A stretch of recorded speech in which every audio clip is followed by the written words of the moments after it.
Monsoon, കടൽ ഏറ്റവും പ്രക്ഷുബ്ധമാകുന്ന കാലം. പണ്ടുമുതലേ തീരദേശങ്ങളിൽ ഒരു കഥ പ്രചരിച്ചിരുന്നു. ശക്തമായ മഴയ്ക്കും തിരമാലകൾക്കും ശേഷം കടൽ ചിലപ്പോൾ വിലപിടിപ്പുള്ള വസ്തുക്കൾ കരയിലേക്ക് കൊണ്ടുവന്ന് തള്ളുമെന്നാണ് വിശ്വാസം. ആ കഥയെ ആസ്പദമാക്കി 2-3 ചെറുപ്പക്കാർ ഒരു ഷോർട്ട് ഫിലിം ചെയ്യുന്നതും പിന്നീട് സംഭവിച്ചത് എന്തെന്ന് നമുക്ക് കണ്ടു നോക്കാം. എന്നാ നമുക്ക് തുടങ്ങാലോ. മാല സെറ്റ് ചെയ്തിട്ടുണ്ട് സാറേ, ഞാൻ റെഡിയാക്കി തരാം. ഞാൻ പറഞ്ഞിട്ടുണ്ട് അവനോട്. മാലയില്ലാതെ പരിപാടി നടക്കൂലട്ടാ. സെറ്റാക്കി തരാം. എടാ ആദർശ ആ മാല ഒപ്പിക്കാൻ പറഞ്ഞിട്ട് എന്തായി? അയാൾ അവിടെ കിടന്ന് ഒച്ചെടുക്കണം. മാലയുടെ കാര്യം ഞാൻ മറന്നു. എന്ത് പണിയാടാ, അയാൾ തലക്ക് സ്വയം തന്നെയില്ല. നീ എങ്ങനെയെങ്കിലും സെറ്റ് തന്നെ റെഡിയാക്കാം.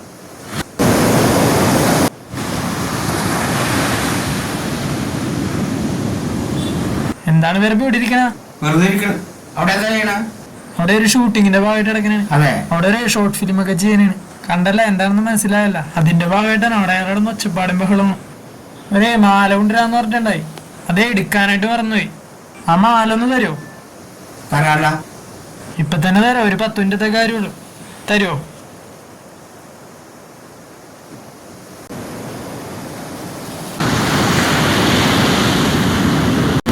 മാല നമുക്ക് ഒരു കാര്യമായിട്ട് നടത്തിയിരിക്കും. എന്താണ് പരിപാടി? എന്താണെന്ന് വെച്ചാൽ കൊള്ളാട്ടോ. ഞാൻ എന്ത് ചെയ്യാന്ന് വിചാരിച്ചിരിക്കുന്നു. പരിപാടിയായിട്ട് നടത്തിയിരിക്കും.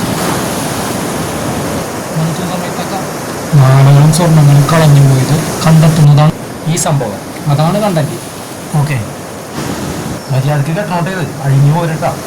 സ്വർണ്ണമാലയത് കേട്ടാ.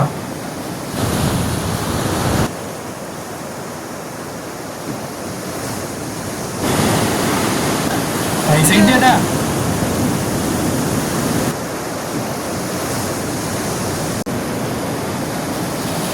മാല പോയി. മാല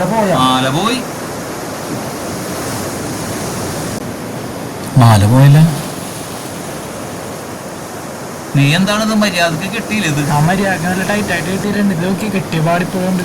നോക്കി കെട്ടണ്ട ആദർശേ. നീയല്ലേ കെട്ടിയത്? എനിക്കറിയാൻ പാടില്ല. നീ എന്താ ചെയ്. ആ മാല ചെറുതായിട്ട് മുക്കൊണ്ട് വരുന്നില്ലേ? 100-150 രൂപയുടെ സാധനം വരുന്നില്ലേ? റെഡിയാക്കാൻ നമുക്ക് മേടിച്ചു തരാം. അതെങ്ങനെയാണ് ശരിയാകണം? മാല പോയി. അയാളവിടെ ഇരിക്കണില്ലേ? മാല വാങ്ങിച്ചു കൊടുക്കണ്ടേ? എന്ത് ചെയ്യാനാണ്? നമ്മൾക്ക് എല്ലാവർക്കും ഷെയർ ഇട്ട് വാങ്ങിച്ചു കൊടുക്കാം. ആ മാല കിട്ടിയില്ലേ? വേറെ മോഡൽ മാലയാണ്. എന്നാ ഈ പണിയെടുക്കണ വെറുതെ പണിയെടുക്കണ. കുട്ടന്മാരെ പറ്റിച്ച് ബുക്കൊണ്ട കൊടുത്തു. നിർഭവന്റെ മാല, സ്വർണ്ണമാല കിട്ടി.